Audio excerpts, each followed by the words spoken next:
DILG nilinaw na mananatili pa rin ang pagbabantay ng mga pulis sa KOJC compound. Pambansang pulisya iginiit naman na hindi layo ng kanilang operasyon na manghimasok sa karapatan ng kanilang mga miyembro. Si Patrick De Jesus sa sentro ng balita. Maghahain ng petisyon ng PNP upang magkaroon ng paglilinaw sa inilabas ng RTC Branch 15 sa Davao City na temporary protection order sa KOJC compound. Ayon kay DILG Secretary Benhur Abalos, nakasaad lamang dito ang pagtatanggal ng pulisya sa mga barikada sa paligid ng compound, bagay na hindi naman daw nagiging hadlang sa kalayaan o seguridad ng mga miyembro ng KOJC. Para rin sa DILG, walang nakalagay sa utos ng korte na lisanin ng PNP ang loob ng KOJC compound, kaya naman ipagpapatuloy ang operasyon sa pagsisilbi ng warrant of arrest laban kina KOJC leader Apollo Kibuloy at iba pang mga akusado, kung saan malapit na raw silang matunton na posibleng nasa isang underground bunker.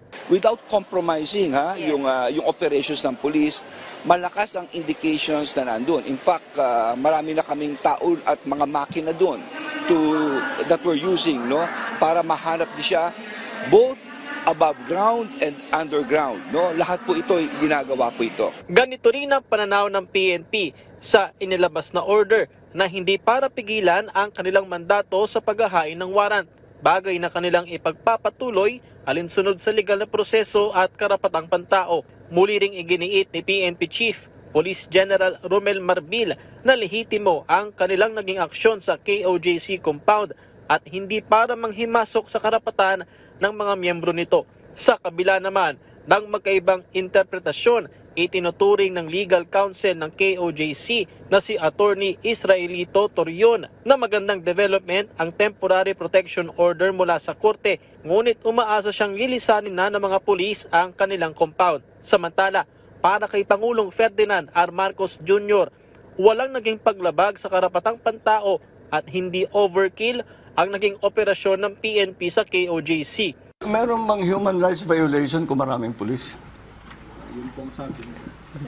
I don't think so. There's no... Anyway, the reason we did this was so that we could maintain the peace. The only way to maintain the peace is to make sure that the area is safe and is secure. And considering this is a 30-hectare compound, kailangan mo talaga ng maraming tao. Hindi mo pwedeng gawin ito na isang dosenang pulis. Para hindi na bale yung mga lumalaban o yung mga nagre-resist, nanghaharang, hindi na bale muna yun. Para lang yung pag-inspeksyon ng 30 hectares, kailangan mo na kagad ng maraming tao. Itinanggi rin ng Pangulo na politika ang nasa likod ng pagtugis kay Kibuloy. Dagdag niya, hindi tamang gawing panangga sa mga otoridad ang mga taga-suporta ng KOJC. Hindi ko nga maintindihan kung bakit dinadamay ni Kibuloy ang mga tauhan niya. Kasi sinasabak niya yung mga tauhan niya. Wala namang kasalanan yung mga yan. They just believe they're looking for an answer, a value system, and they think they have found it with Kibuloy. But they did not sign up to be in the front line of this kind of thing that's happening now, that they will protect him from arrest, even when he has cases filed against him, not only here in the Philippines, but also in the United States. So, I suppose I can understand their disagreement with us, even anger.